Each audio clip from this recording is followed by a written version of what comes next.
Hi, hello. How's it going? Welcome back. As I am recording, it is that glorious week between Christmas and New Year's, and I am going to try my hand at reacting today to something. I have been thinking, gosh, what would be kind of worthwhile to react to, kind of like on brand to react to, health, wellness, mental health, all this kind of stuff.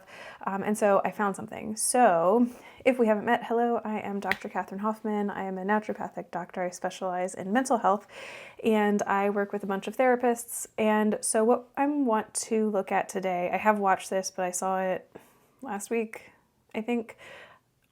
I don't know, time doesn't exist this week, but a number of days back, 7 to 10 days back, let's say.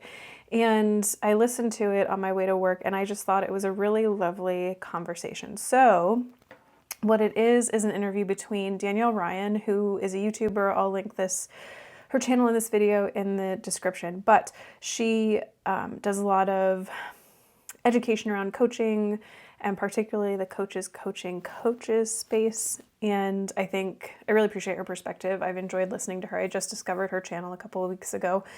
And in this video that we're going to look at today, she is interviewing Juliet Rousey, who's a licensed therapist. And I think the conversation they have is focused on therapy as opposed to coaching. And I think the points they bring up are so good and relevant. And so I thought, why don't we take a look at it and see what's going on? So that is what we will do.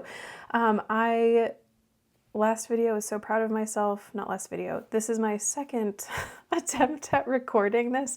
Danielle has another interview with a different therapist that I tried to react to, and I thought it was recording and then it didn't. So, oh well. So we'll try again, and hopefully this one will go a little bit better. So without further ado, let's get started.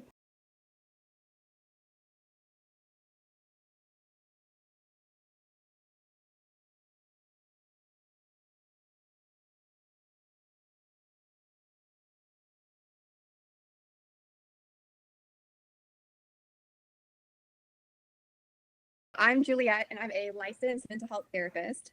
And I've been in private practice on my own for about 4 years now, and I specialize in complex childhood trauma. Before we get into the conversation, I would love to hear your perspective on how you, as a licensed therapist, define the role or differentiate the role of a coach versus a therapist.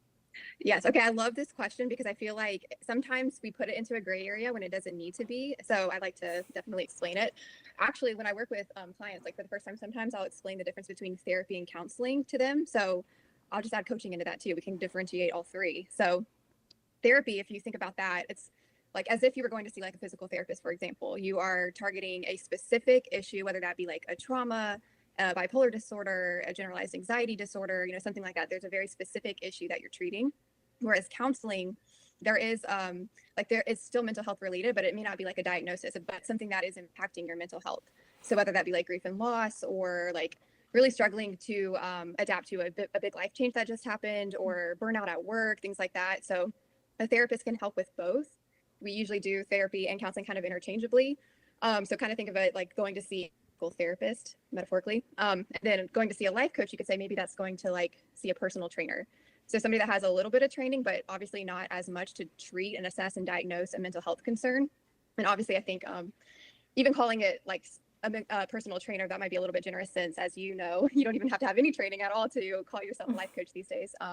In fact, I think in the US, like you can get certified to be a life coach in under 30 minutes. So maybe I don't know if that's true. It may well be true that you can get a life coach certification in 30 minutes, but I really loved her outline of those different professions, those different professional buckets that folks are in.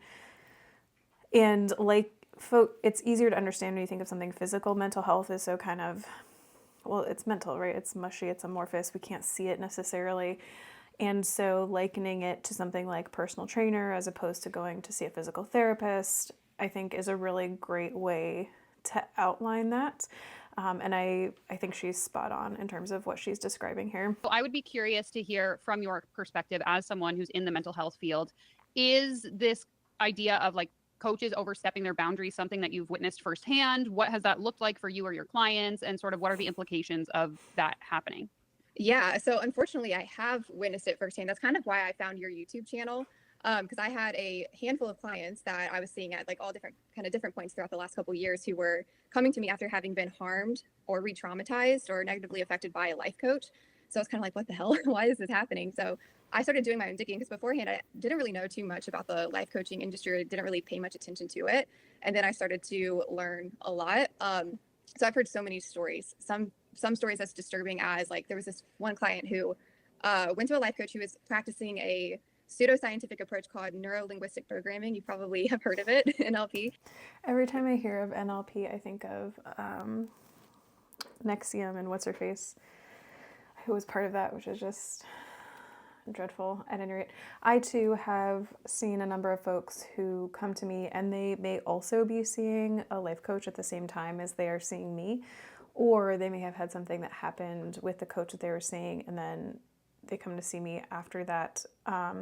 But it is interesting when folks are seeing a life coach in conjunction with me because I'm a naturopathic doctor, so a lot of the work that I do is, you know, behavioral change and dietary changes and, you know, sleep and exercise and all this kind of thing. And so I have had folks who have a life coach who has given them dietary advice, right? This is not someone who's a nutritionist. This is not someone who's certified in any way to be providing dietary advice. And they're like, well, my coach told me to do this. And so we'll kind of walk through that recommendation. And I don't like to trash other professionals at all, but I will walk folks through, okay, well that I like the rationale for that recommendation, but here's the way that I would do it, you know. And sometimes folks are spot on and they do get good recommendations from their coaches. But I would say that if somebody is getting coaching, you want to make sure that the person that you're seeing does have the background in whatever modalities they are using. So if somebody is a business coach and is providing dietary advice, this is maybe a little bit questionable, so we want to be aware of that. I think in her field, because she does a lot of work with trauma, this becomes much more dicey and much more potentially harmful than, oh, my coach told me that I should be, you know, eating only fruit 4 days a week and only meat the other 3 days a week, whatever. I have a couple videos. I will link those for anyone who's not familiar. Yes. Yeah, and it's not based in, like in academic scientific circles, it's not something that we deem as credible or scientific. But so this life coach was using NLP to treat a childhood trauma on a group coaching call. But obviously that life coach didn't have like any foundational educational knowledge in how to support somebody with a traumatic memory or like an evidence-based research-backed approach to use for that. And so unfortunately what happened that client went into a severe depressive spiral after. So it was really honestly that instance when working with that client that I was like, what the hell is going on? Why is this?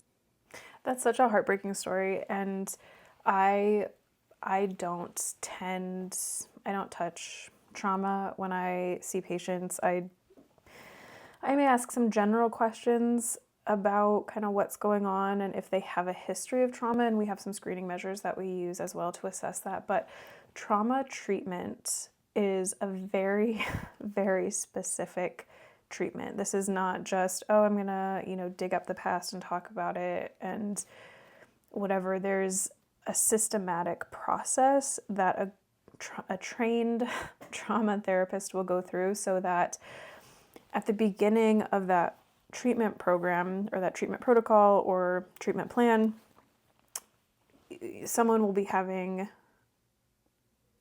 symptoms, right? Symptoms of having experienced that trauma and not being able to reconcile that. And so they go through the treatment protocol, and then by the end of that, those symptoms should be down. Those symptoms shouldn't be happening. Trauma treatment is not something that should be ongoing indefinitely necessarily. This is something that should have a beginning and an end, to my understanding. And it's very hazardous to be dredging these kinds of things up. And the story that she shares about having this happen in a group setting is boggling to me, particularly with somebody who's not particularly well trained in dealing with all the potential sequelae of having someone walk through that experience. And obviously we've heard that, there was the initial issue that they then had to sort out when this person came to her, and then you have to deal with kind of that re-traumatizing experience and episode. So it's really heartbreaking to hear this. The other thing is that we use the word trauma, as so casually, just kind of throw it around like, oh yeah, like my trauma history or whatever. And when we throw words around like this and overuse them and really muddy their meaning, it changes how we think of things. Excuse me. And so that makes it very difficult. No, that's not what I mean to say. It's easy to downplay what it means to have had a quote unquote traumatic experience. These are very specific definitions when we're talking about them technically and clinically. And so I think it's easy to say, oh yeah, like my coach talked about my trauma with me. Okay, that may be fine, but it may not be fine. And with this overuse of this word, it can be difficult to differentiate what's actually going on here. Some people will differentiate this with they'll say like big T trauma or small T trauma, in terms of like a big T trauma being something that is really life-threatening and hazardous and threat or actual harm to self or others, and little T trauma being more of like the complex, maybe childhood experiences that folks might have, or adult experiences and sort of, attachment wounds or this kind of thing. I don't love that phrase either, but anyway, I digress. But something I talk a lot about in many of my videos is a lot of the times I'll see these certification programs and they claim to be trauma informed, which is great. But I think that a lot of people lack the understanding between like what trauma informed means versus what actually qualifies you to help someone work through their trauma. Because you can be trauma informed and be a life coach, and that's great.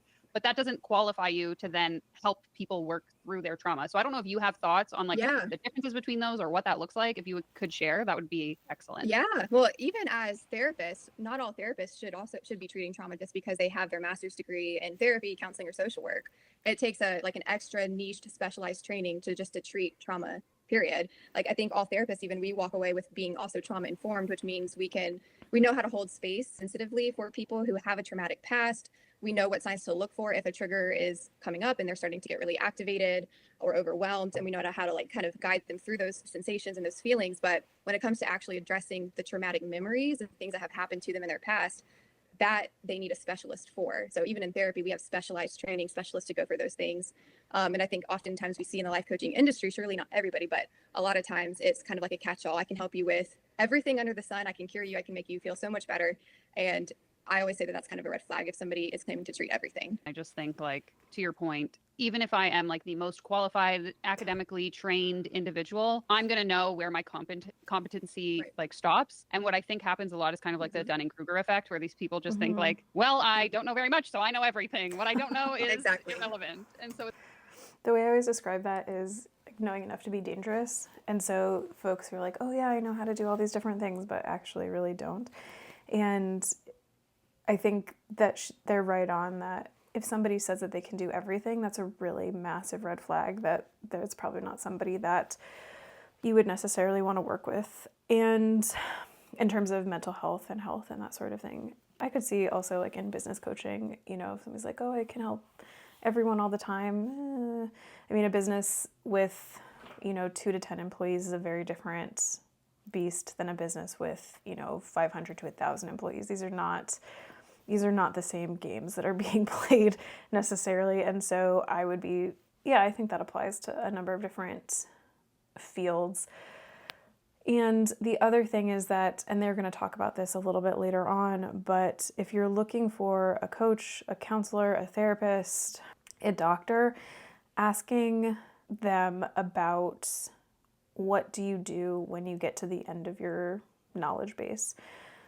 And that the answer to that question can be very illuminating and can be a great sign to stick with that person or a great sign to get out of town, go the other way, find somebody else.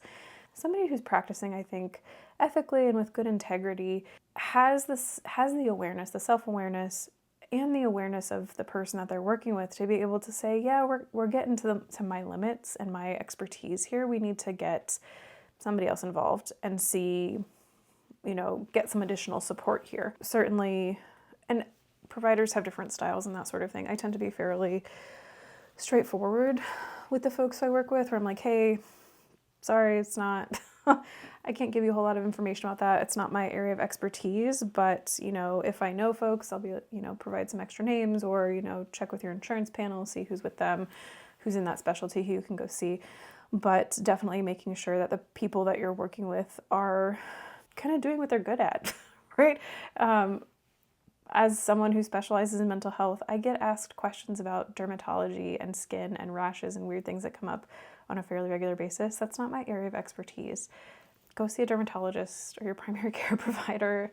And partially because I'm doing things over telehealth, like I can't look at things, but that has never been a strong suit for me. And so, that's something where like folks have asked me and I'm like, yeah, we gotta get you somewhere else. I would be curious again to hear if you've noticed any sort of patterns or behaviors that I guess that coaches have used in order to like almost convince them, I guess, that they're qualified to help them. Because I think it's like a lot of the times people in the comments will ask, well, like, how would you even be silly enough to fall for this? And so I don't know if you can speak to like the vulnerable positions that a lot of the clients that you've seen have been in to even end up in a situation where they hire a coach to help them work through their trauma or whatever that looks like. Oh, yes. So I worked with a client after they had been in a bad coaching experience. Anybody could fall for this. So, it's not your fault. And they use pretty, oftentimes like pretty convincing marketing tools. But for this person specifically, the marketing is so slick. The marketing is just so slick. And particularly and the coaches coaching coaches and do the same thing and whatever it is. I mean, I've been looking back at kind of 2020, 2021 and some of the things, the groups that I fell into and I had hired at least maybe 2 different coaches, and one I spent way too much money on and like didn't get anything out of it because it was a cookie cutter approach and not everyone works the same way. And so not the same approach isn't going to work with everyone. But this person was like, oh yeah, it'll totally work for you. And I'm like, no, this is a really good point that because, marketing is effective because humans are susceptible to marketing, right? There are very clear principles of persuasion and influence. And so good marketing uses these principles of persuasion and influence and the transformation and, the endorsements and the case studies and whatever, and the glitzy, like, oh, this person was, poor and broke and unattractive, and then they worked with me and now they're beautiful and rich and have everything they want in the relationship and whatever. And so that is I understand there's internal shame comes with a lot of these kinds of things that folks get involved with. And it is also important to recognize, one, the warning signs so you don't fall into these traps, but also if you are someone who has kind of fallen into these kind of really difficult, potentially harmful, best case scenario, like not beneficial but not harmful situations, to be aware of the fact that the marketing is there because it works. It's not necessarily a character flaw to kind of fall into these kinds of situations.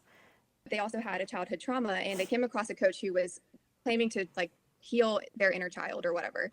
And they were kind of on the fence of whether or not they wanted to go to therapy or life coaching. And they were on the fence because therapy, it can be difficult to find a therapist because we're in high demand, but there's not many of us because our industry is gatekept for a reason, to keep predators and exploiters out. But so life coaches were just more readily available for this person. And the particular one they landed on, he had shared like his concerns. I don't know if this is right for me, but I've struggled with finding a therapist who has availability or meets my financial needs or whatever. And she had told him that coaching would actually be more effective for his childhood trauma than therapy because therapists had to abide by really rigid boundaries. The research does show that the relationship you have with your therapist can be a healing factor in your trauma recovery, but it's the type of relationship and the type of relationship in therapy is one that has boundaries for a reason.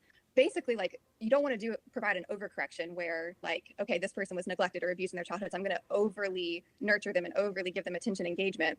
That's an overcorrection. What you actually want to do is show them and model for them a relationship that is nurturing, kind, loving, etc., but also has boundaries because you want them to learn to seek that out in other people, but also to put that out and to give those boundaries outside to others as well. So that's really important to be aware of, and that if somebody is seeking therapy or counseling, knowing that that relationship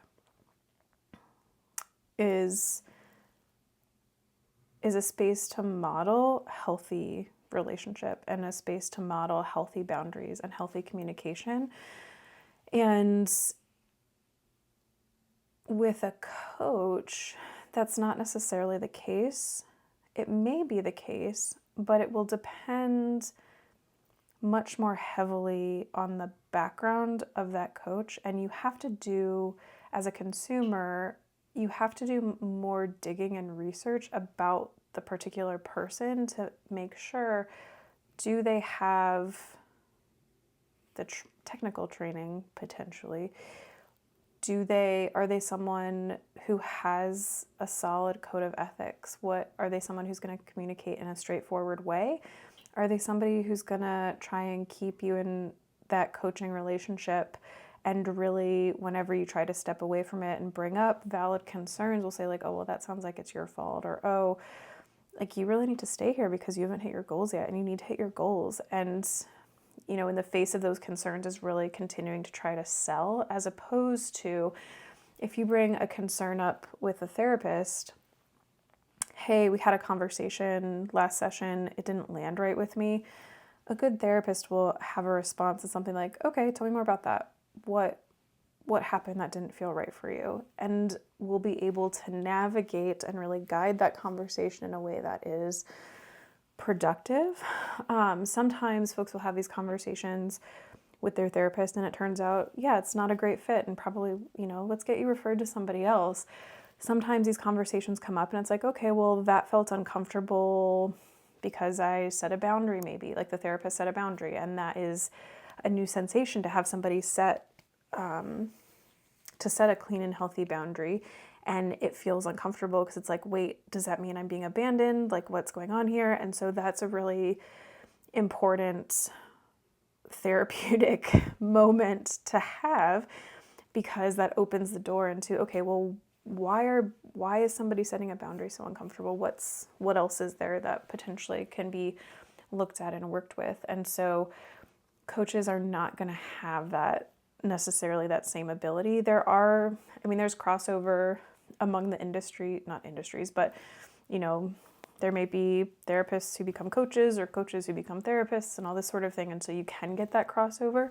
But if you're looking at a straight up coach, those difficult conversations will go potentially very differently and potentially be much more difficult because you're not only having to broach a topic that feels uncomfortable, but you're also having to potentially navigate another kind of sales cycle and sales tactics, and seeing through all, like, the persuasion and influence that coach is putting out in order to keep you on board and on their books.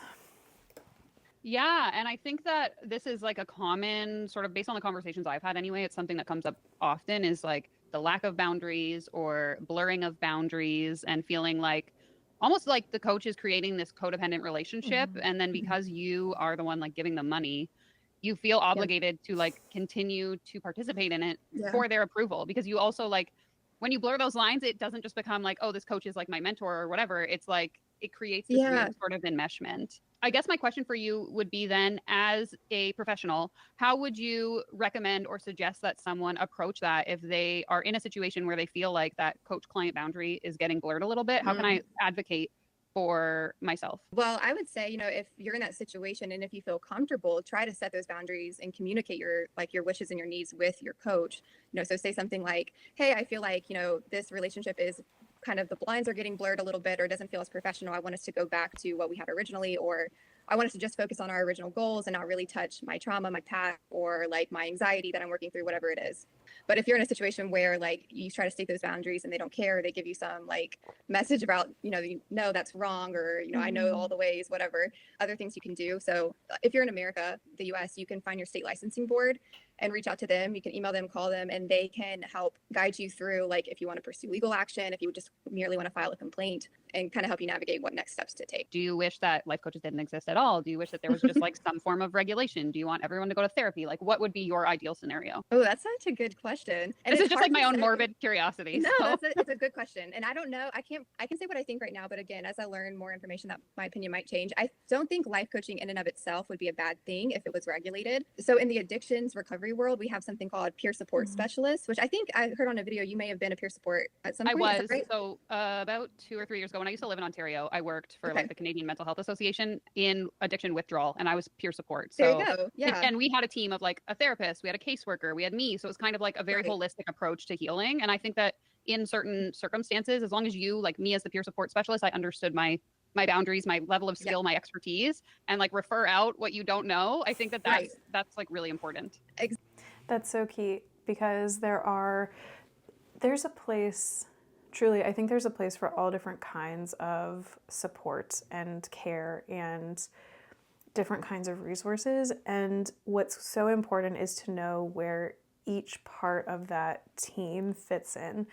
So in this context of like addictions recovery, knowing that, okay, you have your peer counselor, you have your counselor, maybe you have a group, you probably have a psychiatrist on board, and everyone on that team has a very clear role. There are very clear boundaries around what each person in that team does.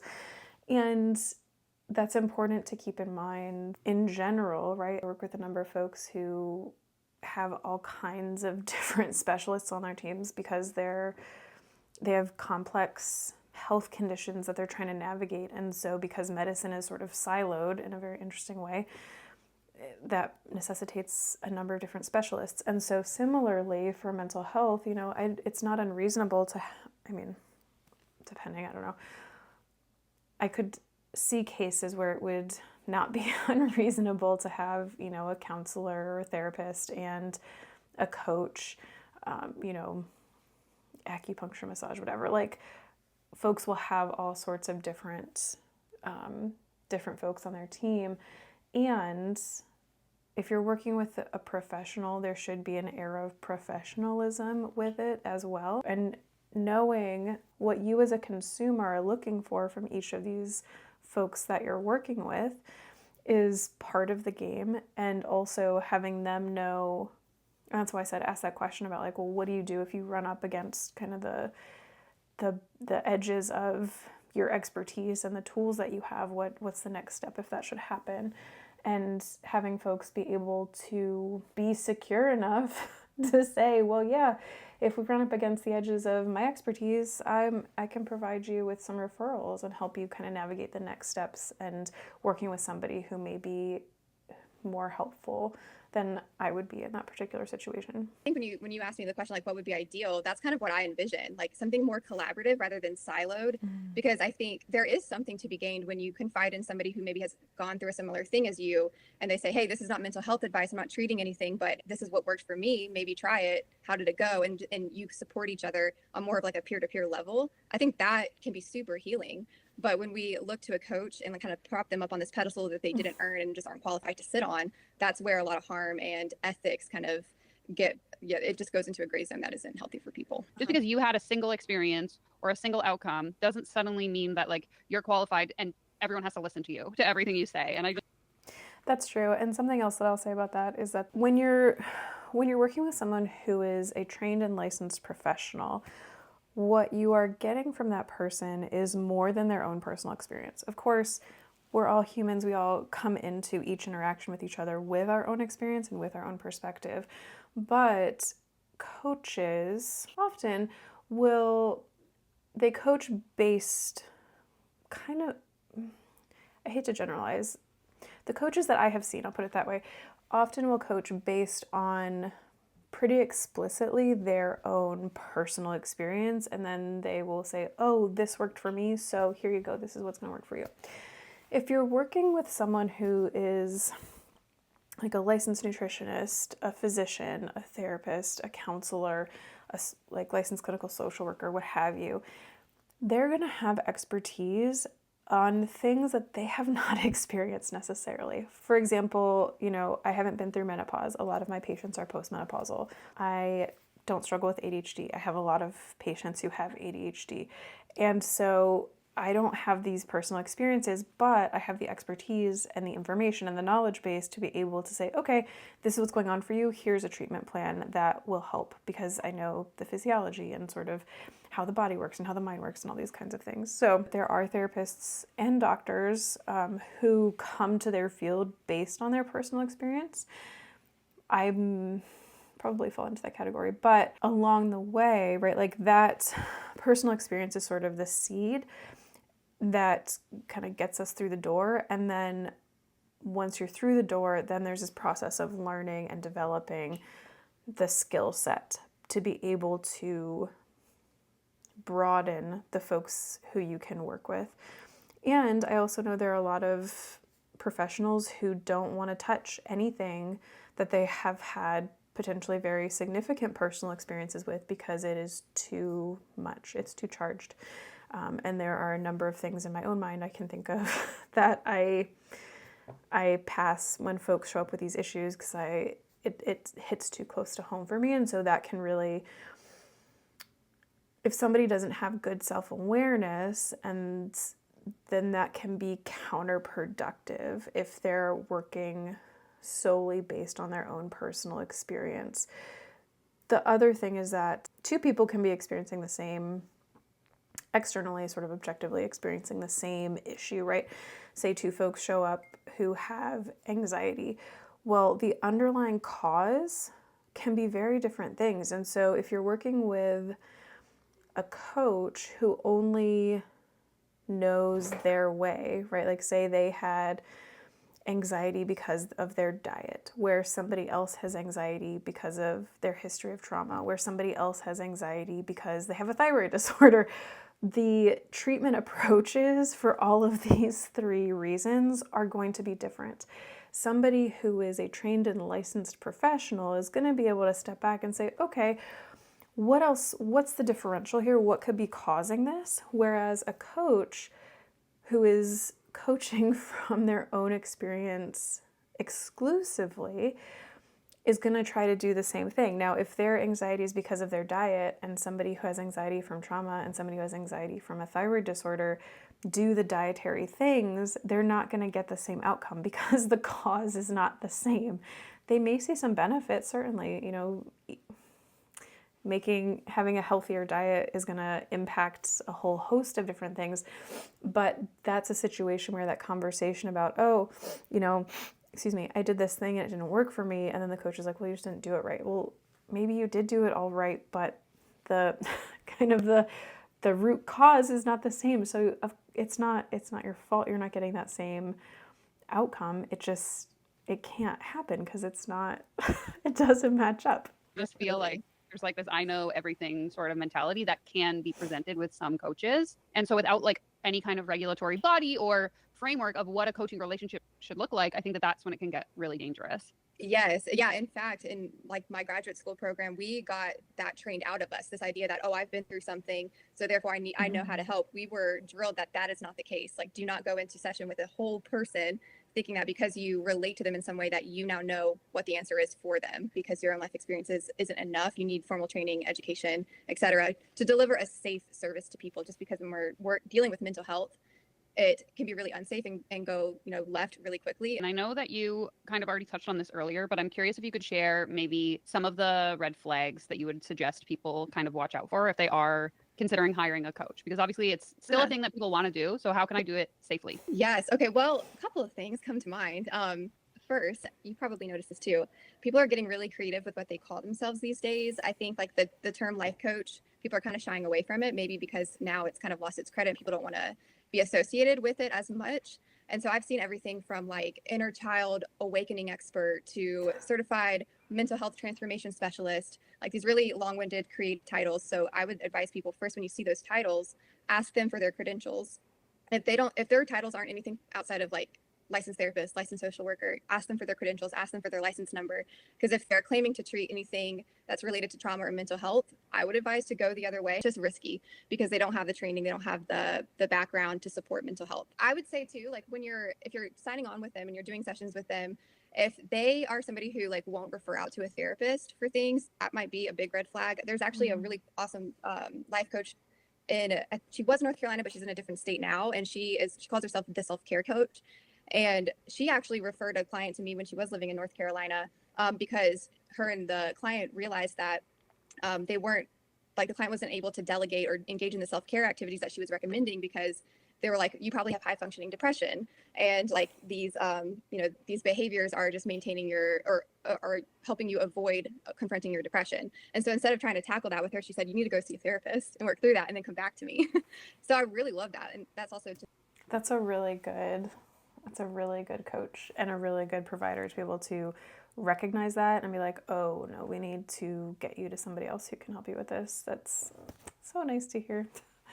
say that there are some good life coaches out there. So maybe ask them in like your discovery call or whatever, like if something comes up that they believe is outside of their scope, will they refer to a therapist, or do they have a network of therapists that they're ready to refer to if something like that were to happen? A follow-up to that would be, if I am a practicing coach, how do I build those relationships with therapists, first of all? And then second of all, like, how do I know when it is time to refer my clients out to a licensed professional? Yeah, I think that's a great question, because I feel like therapists and coaches, we do need to interact more, because I feel like there is a bit of like a beef and a tension across our lines professionally. I would say like in my city, we have a lot of networking events, and I would encourage those coaches to show up to them. And as a therapist, invite your coaching colleagues out to things and get to know them, and just to build that relationship. So that way coaches feel more comfortable referring out. And then for the coach, like if you're a client, if like, as far as like, when should I refer out to them? Like coaches will say, well, when I feel like there's a block and we can't move forward, then I'll refer out to a therapist. And I think that might be a good general rule of thumb. But I would also say, like, if you're getting a whiff of anything mental health care related, go ahead and refer out. Not that you need to stop working with your client, but it might be good to do in tandem with therapies. I think that's super true. And I also appreciate her perspective about collaboration as opposed to having things siloed. I think a lot of coaches, maybe coaches are okay at networking. A lot of therapists aren't super great at networking, but I'm not great at networking because I hate doing it. And it is something that is very important, because the more you can, as a professional, be in touch with folks who are tangentially related to what you do, the better resources and care you'll be able to provide ultimately. Because folks are in medicine, it's so artificially differentiated that, oh, I have my gastroenterologist for my gastro stuff, and I have my allergist for my allergy stuff, and I have my gynecologist for my reproductive stuff, and et cetera, but folks come in and they're whole people, right? Like, we don't have just like, we it's just so silly that these things are separated in this way. It's helpful in a lot of ways, because there are too many things to know. One person can't possibly know it all at this point. There's just too much information, and different kinds of treatments become available relatively quickly now, and so it's just, there's too much to know. You can't. And so if you can have a group of folks and a team of folks who you trust, who you can refer to, is super helpful. And across professional lines is what I'm trying to say. So I appreciate her perspective on that, because I have found that to be super helpful. And even if I'm not referring somebody, but getting a second opinion on, and just doing consultation, like, hey, this is what's showing up. What do you think from your perspective might be going on here? And that can be very helpful to get that extra information. And they may say, yeah, you should probably refer them. And so having that network can be super helpful, one, for referral, but also two, to be able to continue to clarify. And she spoke to this a little bit, like, should I refer them? Should I not refer them? I don't know. We'll pick up the phone and call and see, like, the person that you want to refer them to, what's going on, and would it be an appropriate referral? Right. I spoke with a woman who is now a coach, but is formerly a licensed therapist, and sort of switched more into like the corporate burnout space. And she discusses a lot about advocating for clients to have this sort of like in Yeah. tandem approach where you have your coach, you have your therapist, and you're working on sort of like both sides of the coin together. And I think that that can be a really effective option. Now, obviously, I recognize that cost is a big barrier to people, whether you're paying for coaching or therapy. And so I guess my question for you, which is something you've kind of already touched on a little bit, is like, as the client, if I'm thinking like, okay, I need to pick one or the other, how am I going to know which is going to be the best option for me right now? Should I go to therapy? Should I go hire a coach? Like, how would you say a client deciphers which option is viable for them? Okay, so I would say, like, if I were the client, I would want to ask myself, what is it that I'm trying to work on? What is it that I'm wanting to achieve? How, like, what is it that I'm trying to get out of the either A, coaching, or B, therapy experience? And if my answer has anything to do with trauma, mental health, like I want to, not be so socially anxious. I want to, I want my mood to feel more stable, or even things like grief and loss. Like I want to overcome, or not overcome, but kind of learn to work through and navigate this loss I just endured. I would say I would lean towards therapy for that. Again, until regulation comes, then my answer might change. I just say that right now because it's a more safer option. We've got sanctions, we've got things in place that are going to guarantee your safety when you sign up for services with us. Whereas with a coach, it can be a little bit of a wild, wild west. They might be really great at what they do. Maybe they've taken every certification under the sun, but they're not being governed by somebody. They're not being looked over to make sure that they're behaving ethically, that they're actually utilizing research-backed, non-pseudoscientific approaches, and all those things. So, And do you think there is like a particular circumstance you can think of off the top of your head where you think coaching might be a good option for someone? yeah, okay. To be honest, this question's kind of hard for me to answer because I think about this sometimes too. And like as therapists, a lot of us take insurance. So, and we don't charge, thousands upon thousands of dollars for our services. So I think like we tend to be financially more accessible for people, especially if we're in network with your insurance. Outside of that, with that being said, the reality also is because our industry is very gate kept and we have to have a master's degree, then 3,000 hours of supervised practice before we can even like do this thing on our own. There tends to be a high demand for therapists, but not a lot of us and a lot of coaches. I don't know if that's statistically true, but I'd have to imagine there's way more coaches than there are therapists. And so for availability's sake, it might make sense to seek coaching out in the interim until you can get matched with a therapist that is within your budget or takes your insurance, and then you can do something in tandem. But then as far as like a specific issue that might be good to get coaching around, I don't know. I don't really have an opinion on it because, to be quite frank, a therapist can do everything that a life coach can do, and we have a little bit more training and knowledge and expertise in it. So it might be a little bit of an upgraded service too, in my opinion. For sure. And obviously she is a therapist, so she has a dog in the fight in terms of when should you choose coaching or therapy. I don't know when I would recommend coaching to someone. I think probably if someone is generally healthy and they are not concerned about, I think if somebody has a very specific area of their life that they want to shift or adjust. So if somebody wants to, if they're in business and they want to improve their business, if somebody is job hunting and wants to, beef up their resume and improve their interview skills, or if somebody wants to,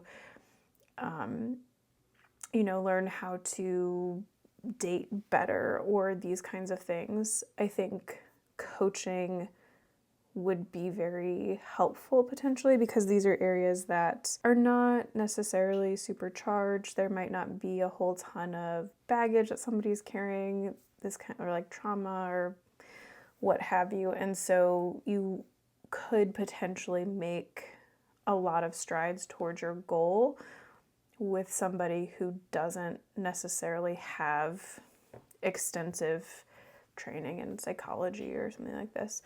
I think that's when coaching would be helpful. Like I said earlier, it gets kind of interesting when coaches start recommending different kinds of health stuff, whether that's mental health or physical health.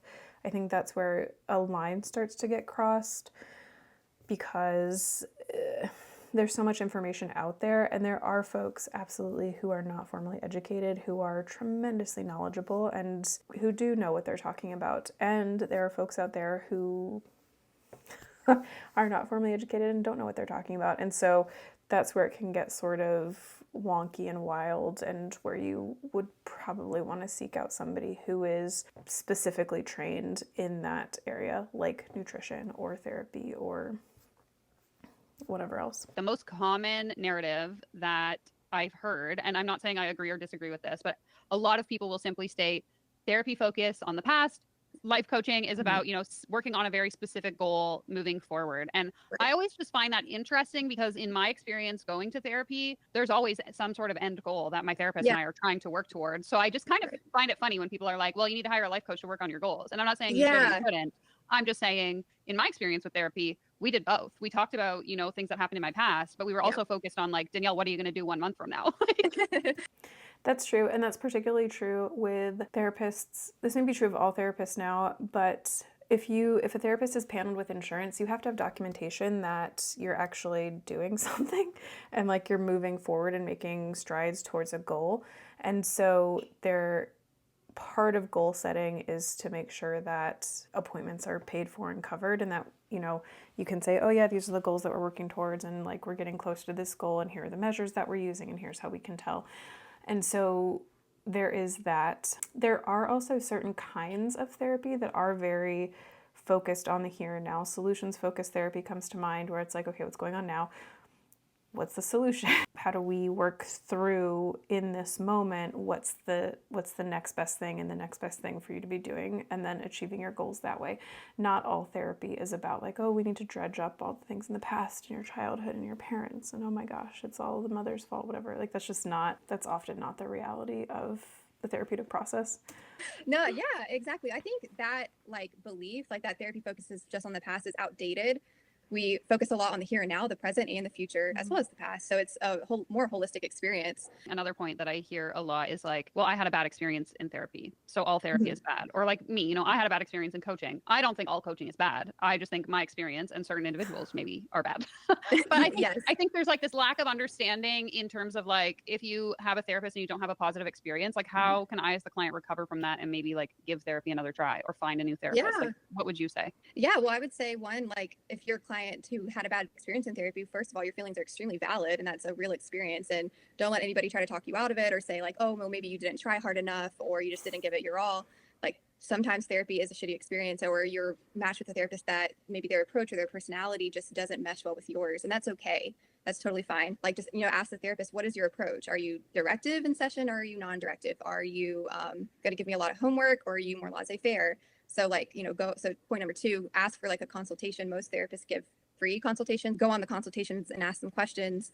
Give that therapist feedback too. So like as you're going through therapy and you feel like, oh, maybe this isn't working for me or this approach isn't quite fitting me, like let them know. They might be able to tweak it, or they might refer you out to somebody that they know that would be a better fit. Yes, 10 out of 10. Highly recommend with. Because I collaborate so heavily with the therapists at my office, it's interesting to hear, and I'm sure that the therapists hear about me too from the patients that we share. But it's always interesting to hear when something isn't going well in therapy. And so the response that I always have to those folks is, have you talked to your therapist about this? Have you brought it up to them?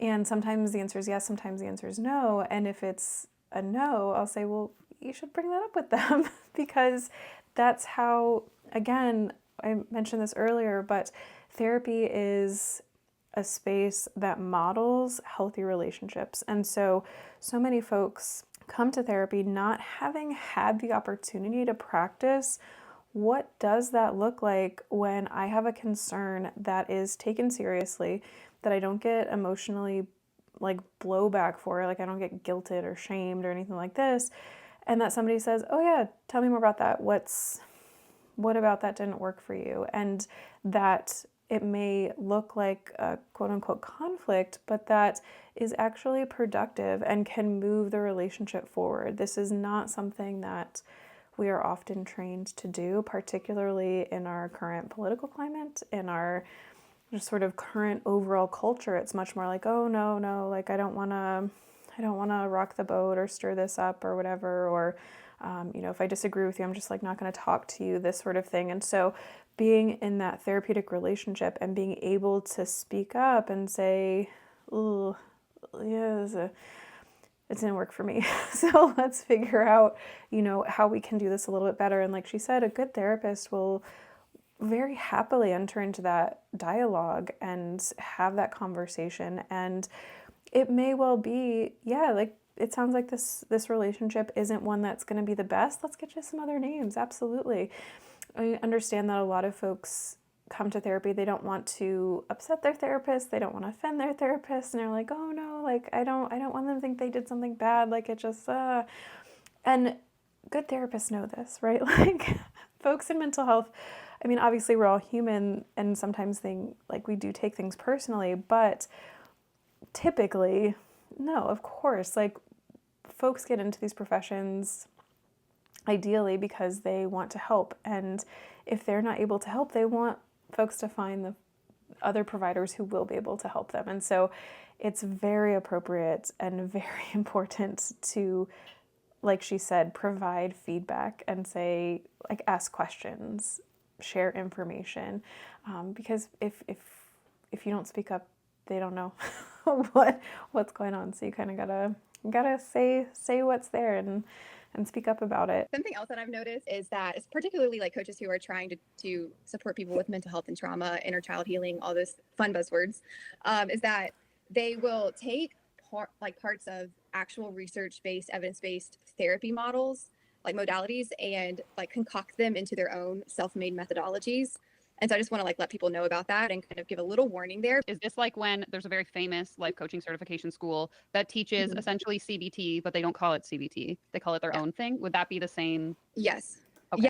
So CBT is cognitive behavioral therapy, and it's like kind of traditional talk therapy. Yes. Yeah. So like they pull parts of things that are research based and they concoct them into their own self-made like versions. Like somatic experiencing is a really highly researched, credible therapy approach. Internal family systems is one I also use, highly credible, researched. But people like life coaches might take parts of those and say, I do somatic informed body work, or I do parts work for inner child healing and things like that. And I would just warn people about that because, for one, because they're not licensed, they haven't completed the full in-depth training in those modalities. They may have read a book or taken a few little certificate courses, but they don't have the full training in those modalities to know how to use them, when to use them, what clients to use them on, and those sorts of things. And like I said in the beginning, life coaches don't have that foundational education or training in mental health care and trauma treatment, period, in general. So just be wary, like when they market their approach as like super transformational, highly researched and validated, parts of it might be, but they've concocted it into their own version of it. And so that in of itself might be false advertising. So just keep that in mind. All right, so there's that. And yeah, I just wanted to talk about that because I do think that I just think it's a really good conversation to be having. There's a lot of different options out there right now in terms of what's available for support, and I just think it's good information to have and to be aware of. And I like to talk about mental health and mental health care treatment. Of course, I am not a therapist. I'm a naturopathic doctor. I am licensed in the state of Oregon. The other thing that I was thinking as they were talking is that it's important to be aware of licensing laws and the fact that therapists and naturopathic doctors are licensed state to state. And so you have to see someone who is licensed in the state that you are in. And, I don't know what the rules are state to state in terms of therapy.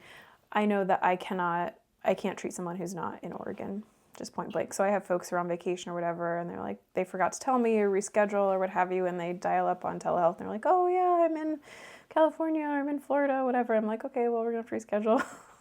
Because it's just, the licensing is what it is. And so state to state, there may be different kind of just nuances of who's doing what and how they're doing it. So that's worth being aware of. And yeah, the other thing is that, of course, nothing here is intended to be medical advice. Everything that I have said is my own opinion. I really appreciate Danielle Ryan and Juliette Rousey. I think that this is a really lovely conversation to be having. I have talked to coaches who are phenomenal. I have talked to coaches who are maybe less phenomenal. And that's true in any profession. You're gonna find good apples. You're gonna find bad apples. That just, humans are human and find our way into all kinds of different things. So regardless of kind of ethics and integrity and scruples or lack of scruples. I just like the word scruples. At any rate, all right, friends, take care. And I hope that you are enjoying your holiday time, getting some good rest and getting maybe prepped for the new year. I don't know. Until next time, bye.